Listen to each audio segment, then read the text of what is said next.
Social media पर channel Mahalakshmi की ओर से आपके पास सादर जय जिनेंद्र के साथ नवमी का दिन दशमी कल है। पर दशमी के बारे में थोड़ी बात करेंगे आपसे कि दशमी क्यों मनाते हैं। इसलिए नहीं कि भगवान राम जी ने रावण को हरा के लंका पर विजय पाई थी, अलग बात करेंगे। पर अब बात करें आपसे आज कुछ खास अपनी आंखों से देखी हुई, दांतों तले उंगली आप भी दबाएंगे, पर हाँ चौथी पांचवी खबर पर अपनी नज़र जरूर उड़ाएंगे। तीसरी चौथी पांचवी कुछ खास है। हाँ पर आप सुन लीजिए, पहले यहाँ लिखे हैं। तमिलनाडु में चलते हैं तो राजधानी चेन्नई के पास से लगभग थोड़ी दूर जाते तो अरंगुलम जगह है। नाम गजब का पड़ा है, क्यों पड़ा है बाद में बताएंगे, पर आज तो कुछ रोचक बताएंगे। हाँ कई बार देखा ना आपने, चमत्कार हो गया प्रतिमा में, वो चमत्कार हो गया। यहाँ पर है, इस चित्र देख रहे हैं आप, धर्मनाथ 15वें तीर्थंकर की यह मूल नायक यहाँ पर 1300 साल पुरानी है और 1300 साल में 2600 बार ऐसा हो चुका है। यानी साल में 2 बार लोग कहते हैं काली माता को पूछते हो, पर वहाँ पर जब निकलता है सूरज तो कहता है वह भी आज के दिन अभिषेक करता है। साल में 2 बार बात है, मार्च के बीच में करता है और सितंबर के बीच में करता है। ये हर साल अपने आंखों से देख के आपसे बात कर रहे हैं। पर हाँ यहाँ पर वंश रही है नाग कुमार जी की, जो बताते हैं श्याम रंग की प्रतिमा रंग कैसे बदलती है। पहले उनसे सुन लेते हैं। जब हमने उनसे पूछा, हम तो लिखते लिखते थक गए थे, सुने जरा। गली के एंड में धर्म चक्र बना हुआ, वो धर्म चक्र बोलेंगे हम लोग। धर्म चक्र बोलते हैं उसे। हाँ, उनको हम तो धर्म चक्र बोलेंगे। उन लोग तो काली माता जी बोलकर इसका विशेष पूजा हो रहा है। लोग काली माता कहते हैं, काली माता जी बोलेंगे हम लोग जो है। हाँ, लेकिन वो उधर पूजा करके वो धर्म चक्र में एक होल्स है। हाँ होल है। होल्स के आगे से सीधा अगर हमारा दुकान का ऊपर सूरज का किरण है। ये गर्भगृह वाली, गर्भगृह के बाहर वाली दोनों में आएंगे सर, दोनों में आता है। दोनों में आता है। दोनों में आने समय और एक विशेष कैसे तो केसर कलर और सोने का कलर और सफेद कलर, 3 कलर मिलेंगे। कौन सा कलर? केसर कलर। सुबह सूरज केसर कलर आना ना, केसर कलर ऐसे रिफ्रेश होंगे। थोड़ी देर में गोल्डन कलर होंगे, गोल्डन कलर रिफ्रेश होंगे। थोड़ी देर में सफेद कलर। ये देख रहे हैं, ये 2 धर्म चक्र कहते हैं जिन्हें लोग यहाँ पर जो हमने और देखा वो कहते हैं काली माता है। और वहाँ पर देखते हैं हर शुक्रवार को फसल फल खूब लोग चढ़ाने आते हैं, सिंदूर लगाते हैं उसके ऊपर।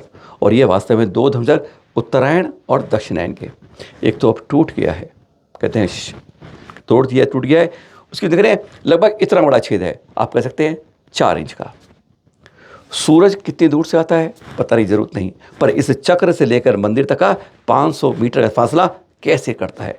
जब सूरज निकलता है, इस किरण से निकलता है तो गजब ढाता है। आगे चलते हैं, बस वहाँ से सूरज की किरण निकलती है तो बस ऐसे ही देख रहे हैं, वहाँ से गुजरते गुजरते गली पार करते करते यहाँ पर मंदिर में प्रवेश करती है। खेल बस 40 सेकंड का है। पहले आपको दिखा देते हैं मूल प्रतिमा का रंग पूरा श्याम है। आपको दिखा रहे हैं प्रमाण के लिए, आप आए देखने आइएगा। धर्म चक्र से गुजरते हुए आती है किरण, पेड़ पार करते करते गर्भ से घुसते घुसते प्रतिमा पड़ती है और नीचे आती है तो एकदम केसर हो जाती है प्रतिमा। देख रहे हैं आप, यह है। वैसे इतनी जल्दी तैयारी नहीं कर पाते कि कब आई किरण और कब निकलेगा, लेकिन तब भी कोशिश की कुछ फोटो के साथ। एक पॉइंट ये है, पहला रंग श्याम से केसर, और जब किरण पड़ते पड़ते हल्का सूरज ऊपर होने लगता है तो किरण नीचे से आके एकदम सोने ही सोना, गोल्ड ही गोल्ड, क्या कहना, बिल्कुल प्रतिमा सोने में बदल जाती है। और फिर केसर से सोना और सोने से चांदी, आजकल बड़ा भाव बढ़ रहा है। और ये देखिए पूरी प्रतिमा ये चांदी हो जाती है। यहाँ पर तो 40 बहुत खींच लिया आपके लिए। 30 सेकंड में श्याम से केसर से सोने से चांदी, ऐसा आपने कहीं अद्भुत रूप से देखा नहीं। और साफ रंग बदलते दिखते हैं।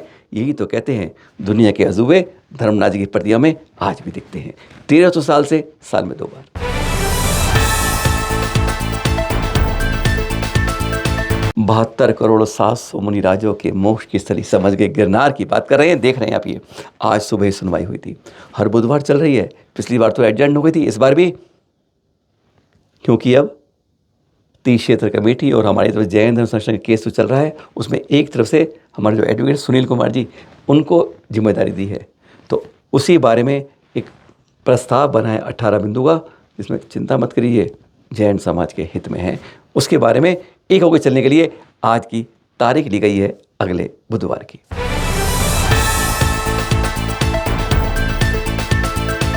अब सुना रहे हैं बड़े काम की बात, जो देख रहे हैं मत कहिए जैन है जात। हाथ जोड़ के निवेदन कर रहे हैं और ये इस दावे से कर रहे हैं कि हमने मिनिस्ट्री ऑफ होम अफेयर्स में जो हमारी सांख्यिक जनगणना करते हैं उस विभाग से पूरी तरह बात करके, आज बहुत ज़्यादा चल रहे हैं ऐसे हजारों पोस्टर हजारों ग्रुपों में दिख रहे हैं। मन में इस बात को निकाल लीजिए, प्रमाणित प्रमाण भी देंगे, क्योंकि अभी फॉर्म नहीं बनाया, अभी कर्नाटक गिनता हो रही है। अरे जैन भी, हम धर्म भी है, जात भी है, और मुख्य भाषा के अंदर प्राकृत आ जाए, ये लिखकर बहुत लोग भेज रहे हैं। आज की तारीख में अगर कहें तो देश के अंदर 500 लोग ऐसे नहीं मिल पाएंगे, जैन में 600 कि प्राकृत को जानते होंगे, मूल प्रतिभाषा प्राकृत लिखेंगे। हम अभी प्राकृत की बात नहीं, अब तो हम जात की बात करें। जाति क्या है? आप इतने हम नीचे हो गए हैं कि आज जैन जाति होती है। कुछ लोग कहते हैं कि, पहले ध्यान रखिएगा, हमारे में कुछ ओबीसी कैटेगरी हैं, कासर, मातंग, सराक, ऐसी लगभग 11 हैं जातियां जिनको इस समय ओबीसी कैटेगरी में सुविधाएं मिलती हैं।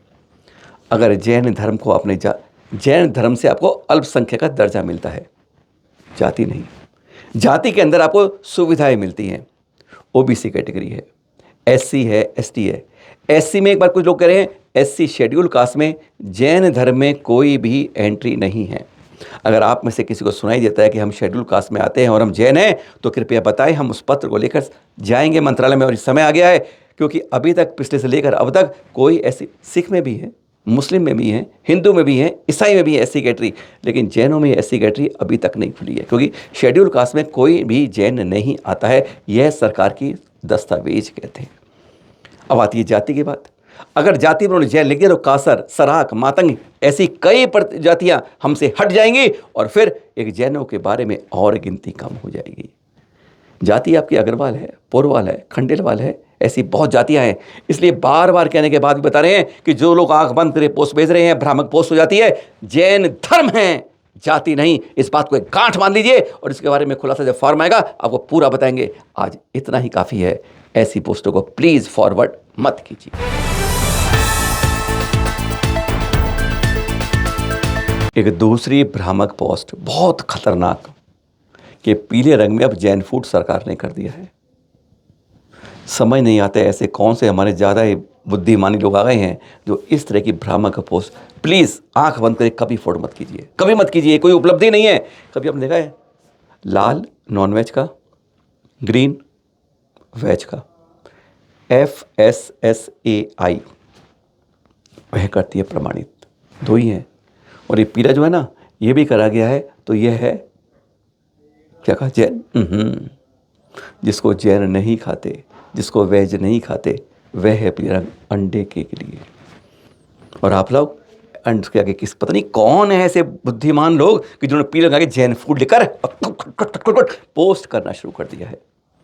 नहीं समझ आ रहा, हमें हाथ जोड़ के निवेदन करें, ज़िंदगी में कभी भी इस तरह आंख बंद करके किसी भी भ्रामक पोस्ट को मत करिए। हमारे पास कभी ने पूछा सही है गया, हमने कम से कम 50 को लिखा फेक, गलत है, झूठ है, लेकिन आज आप सबके सामने कहना पड़ रहा है कि पीला रंग जैन फूड का नहीं है, और ये जैन फूड के कोई रंग घोषित ही नहीं हुआ है।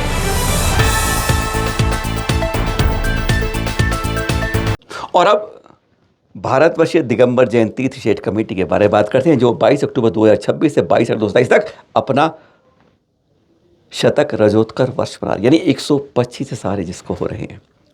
उससे पहले अब एक जागरूकता के लिए मिशन के अंदर आचार्य श्री प्रज्ञा सागर जी ने थोड़ी अगुवाई दी है। उन्होंने कहा हम इसकी अगुवाई में आगे बढ़ते हैं, सानिध्य देते हैं, और उसी कड़ी में यह जैन राष्ट्रीय पत्रकार सम्मेलन की आयोजन घोषणा हुई है।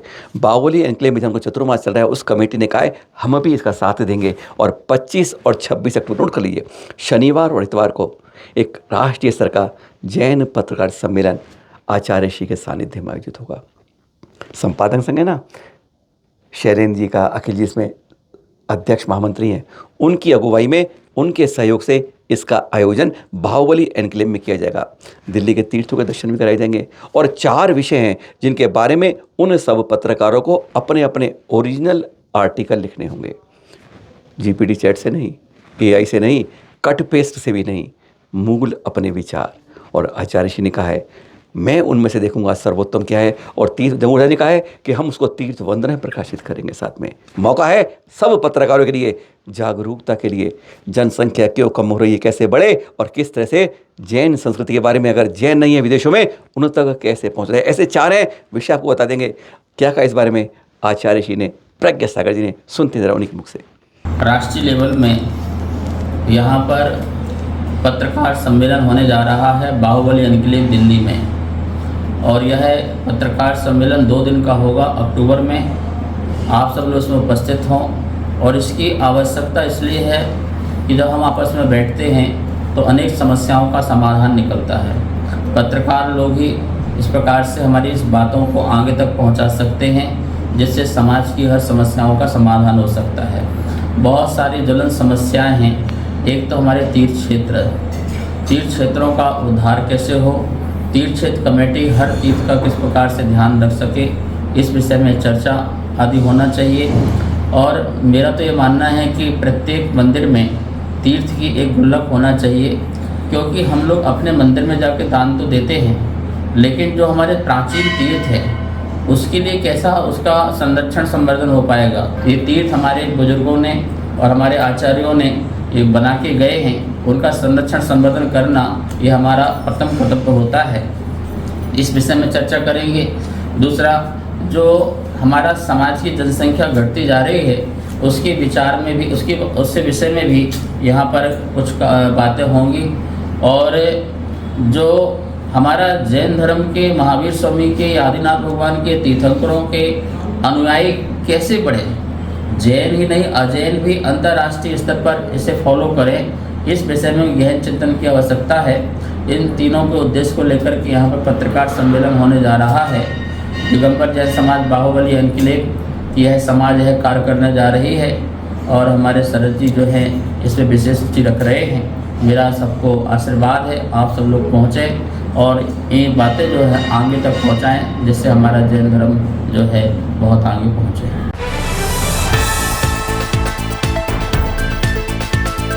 नंदनी मठ, आपका नांदनी मठ, भट्टारक जिनसेन स्वामी जी चित्र देख रहे हैं आप। इसको आप याद करते हैं केवल किस लिए? माधुरी यहाँ से गई थी, माधुरी यहाँ कब वापस आएगी, माधुरी माधुरी नंदनी मठ। लेकिन नंदनी मठ का एक दूसरा भी चेहरा है जो आप ये देख रहे हैं। अभी बाढ़ से इधर नहीं, उत्तर भारत नहीं, दक्षिण तक तबाही हुई। कई लोग बेघर हो गए, गाँव के गाँव उजड़ गए, पहनने को कपड़ा नहीं, खाने को अन्न नहीं।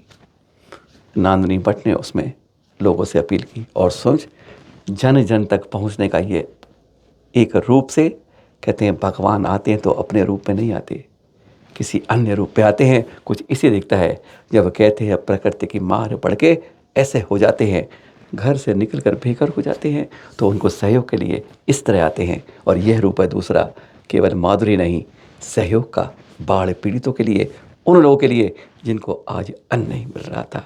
कई लोगों ने बहुत उन्हें सहयोग की कोशिश की और नंदनी पहुंचा रहा है हर के पास, है ना अच्छी बात। बस इसी के साथ चलते हैं, फिर कल करेंगे आपसे बात। सादर जय जिनेन्द्र।